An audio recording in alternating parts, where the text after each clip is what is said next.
Frères et sœurs bien-aimés, encore une fois du fond du cœur joyeux, Noël, bon et saint Noël. Noël est une déclaration d'amour. En ces jours où nous sommes, Dieu nous a parlé par son Fils, proclame la lettre aux Hébreux, le Verbe s'est fait chair, il a habité parmi nous, écrit Saint Jean. Jésus est né. Dieu fait homme, l'amour en personne, l'amour en chair et en os. Jésus est l'expression de Dieu. Il est l'amour infini exprimé. Il est Dieu exprimé. Il est le Verbe, la parole, comme le nomme Saint Jean. Nous parler par son Fils, ce n'est pas autre chose que de mettre en plein soleil, de faire voir avec éclat combien et comment Dieu nous a aimés, puisqu'il nous a donné son propre Fils. Et lui aussi, ce Fils bien-aimé, Jésus, nous a aimés et il s'est livré pour nous. Tel est le Verbe tout-puissant que nous adresse le Seigneur. Et tout ce que Jésus a dit, tout ce qu'il a fait, a commencé par sa vie intra-utérine pendant 9 mois dans le sein maternel de Marie et sa naissance dans des conditions improbables parmi les bestiaux. Vous n'êtes pas né parmi les bestiaux, vous? Non. Oh non, surtout pas. Oh non. Parmi les araignées, Père David? Oh non. Tout ce que Jésus a fait, tout ce qu'il a dit sur la terre, jusqu'aux opprobres, jusqu'aux crachats et aux gifles, jusqu'à la croix et au Saint-Sépulcre, ce n'est rien d'autre que cette bonne nouvelle, la parole de Dieu par son Fils éternel, parole qui révèle l'amour divin et qui, ce matin, aujourd'hui, maintenant, ici, dans cette Église, nous appelle. Parole toute puissante qui éveille en nous l'amour de Dieu. Ce n'est pas nous le savons bien, ce n'est pas nous qui avons aimé Dieu, mais c'est lui qui nous a aimés et qui a envoyé son Fils. Et nous, alors, eh bien, aimons. On essaye, parce que lui nous a aimés le premier. Regarde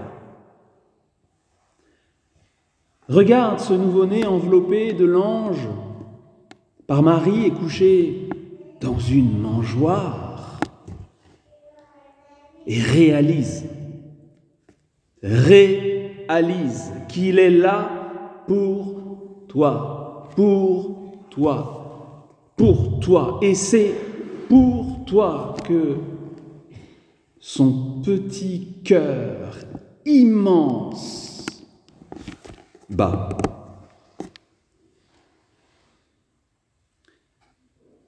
L'évangile de la nuit de Noël précisait que la nativité du Seigneur Jésus eut lieu lorsque Quirinius était gouverneur de Syrie. Dieu entre dans notre histoire, il s'attache, si l'on peut dire, à cet énorme sac de nœuds.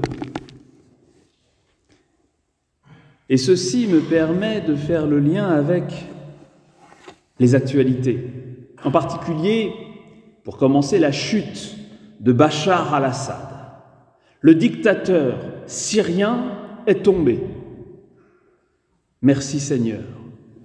Et de nouveau, à juste titre, Les redoutables prisons syriennes, l'enfer, des tortures, les conditions sordides de détention, l'horreur des meurtres, tout cela a défrayé et défraie encore la chronique. Et nous n'oublions pas d'autres camps sordides de détention dans d'autres États où l'on incarcère encore de façon diabolique des hommes, des femmes, des enfants, en particulier des chrétiens, des familles entières de chrétiens. En Corée du Nord, par exemple, le royaume du sadisme et de la dégueulasserie. Tant de nos frères, de nos sœurs traversent des tragédies pour lesquelles il n'y a pas de mots. On pense aussi au cataclysme de Mayotte. Ils ont célébré Noël dehors, les pauvres. Aux guerres interminables, aux famines, etc. Vraiment, face à tout cela, il n'y a pas de mots. Il n'y a pas de mots, mais il y a Noël. Et le nouveau-né, dans la mangeoire des bêtes, dénué de tout, si ce n'est, et merci mon Dieu, de l'amour de sa mère toute sainte et de l'amour du jeune et grand Saint Joseph. Par pitié, n'imaginez pas Joseph comme un vieillard, ça n'était pas le Père Noël.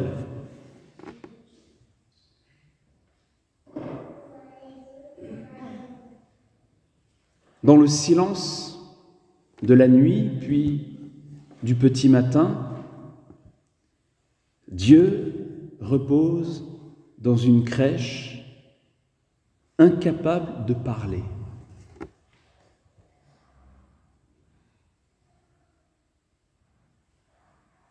Le mot enfant vient du latin infans, qui désigne celui qui ne parle pas encore.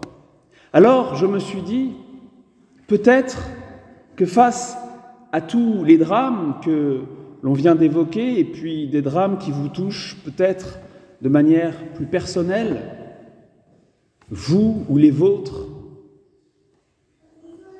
eh bien peut-être que devant tout cela, Dieu non plus n'a pas de mots.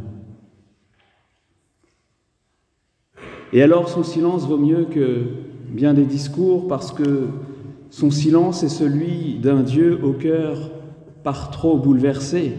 Donc silence qui veut dire qu'il nous aime plus que nous ne pourrions le concevoir, mieux que nous ne pouvons le dire, avec cette compassion qui fait éclater l'écorce trop étroite des mots et qui s'épanche sur nos plaies. Dieu nous parle ce matin. Dieu nous parle par la nativité de son Fils Jésus, et la crèche de Bethléem est plus puissante qu'aucun cri. Les faibles pleurs du bébé, du Jésus nouveau-né, sont plus forts et plus parlants que tous les hurlements poussés face à la détresse des hommes. Certes, comme l'écrivait François dans La joie de l'Évangile, Marie est celle qui sait transformer une grotte pour les animaux en maison de Jésus, avec de pauvres langes et une montagne de tendresse. Oui, reste que, par les circonstances de sa naissance, Jésus rejoint et épouse les conditions de vie humaines les plus navrantes qui soient et les plus inhumaines aussi.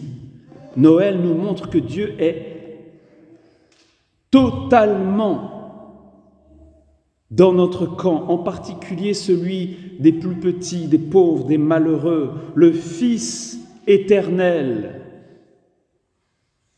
est dans le camp des déshérités.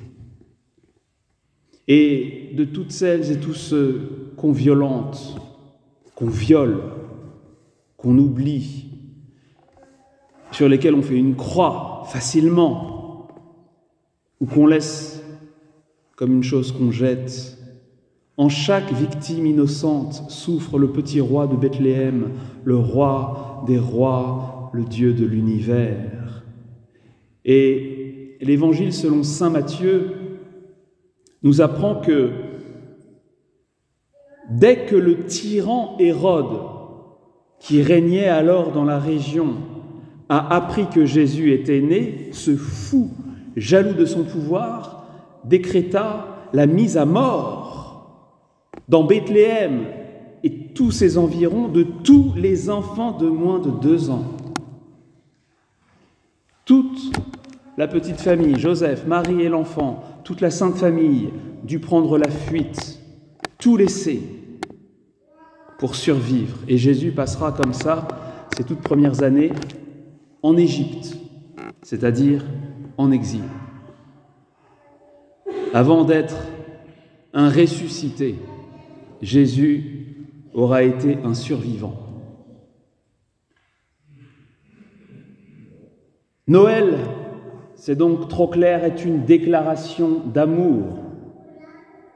Mais c'est en même temps, bon, je ne sais pas si on peut utiliser cette expression ici, mais en même temps, c'est un appel à l'amour. Bien-aimés, puisque Dieu nous a ainsi aimés, nous devons, nous aussi, nous aimer les uns les autres. La parole que le Père nous a adressée en la personne divine de son Fils incarné est une parole très puissante d'amour et de miséricorde et de pardon. Et nous alors, quelle parole la vie de chacun, de chacune d'entre nous porte-t-elle? Le Seigneur a-t-il le loisir de dire quelque chose à travers nous? Notre vie parle-t-elle d'amour envers tous?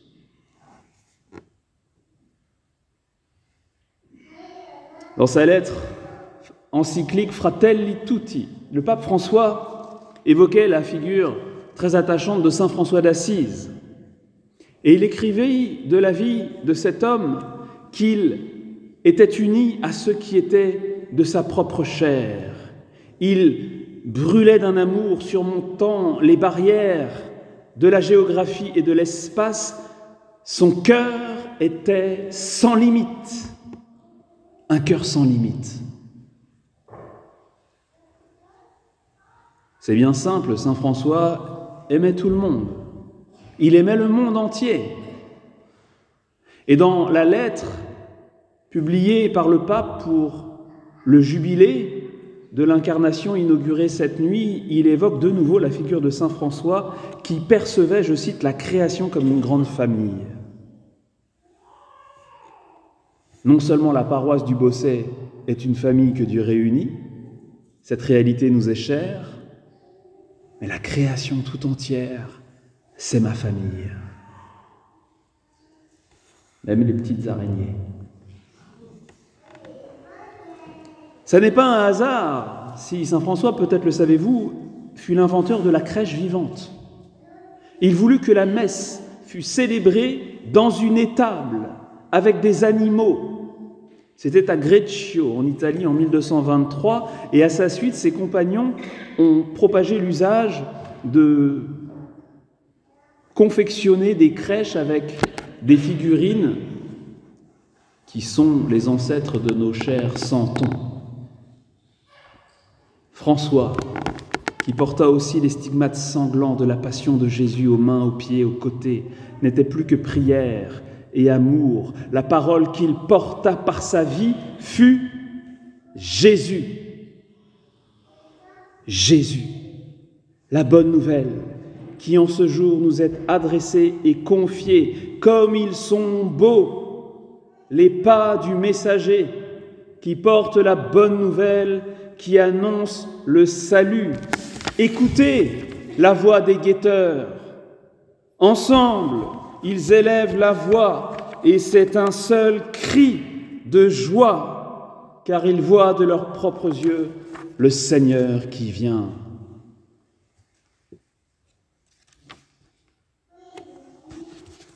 Bon, il est temps pour moi de conclure. Alors la conclusion va être un peu tonique.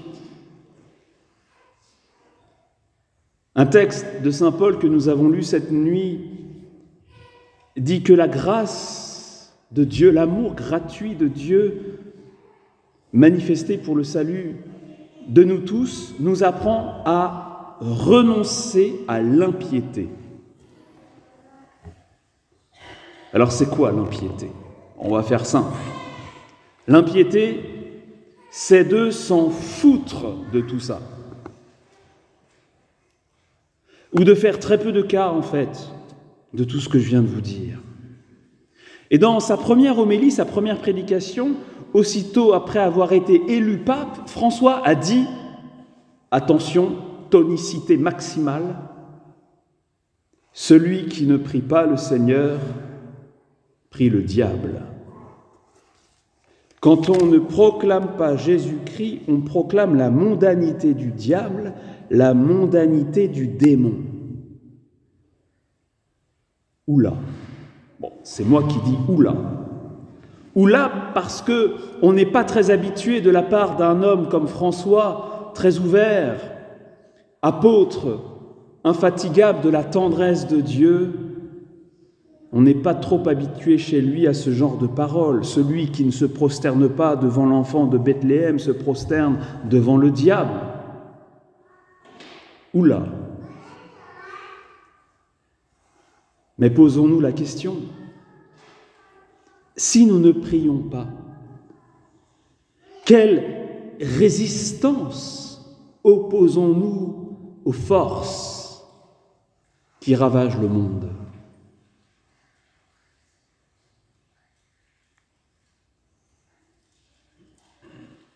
De plus, celui qui n'adore pas Jésus aura quantité d'idoles, des choses, des êtres qui le domineront.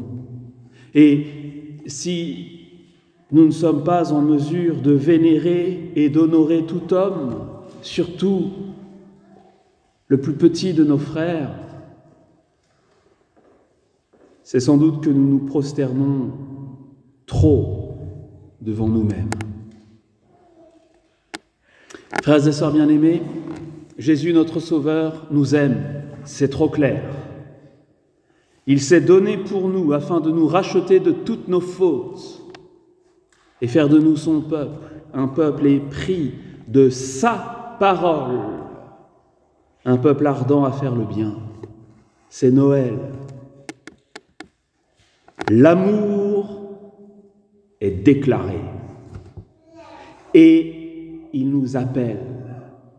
Et dans notre réponse réside l'espérance unique pour chacun d'entre nous et pour le monde entier. Gloire à Dieu au plus haut des cieux et paix sur la terre aux hommes qu'il aime. Éclatez en cris de joie. Le Seigneur a montré la sainteté de son bras. Il console son peuple. Amen.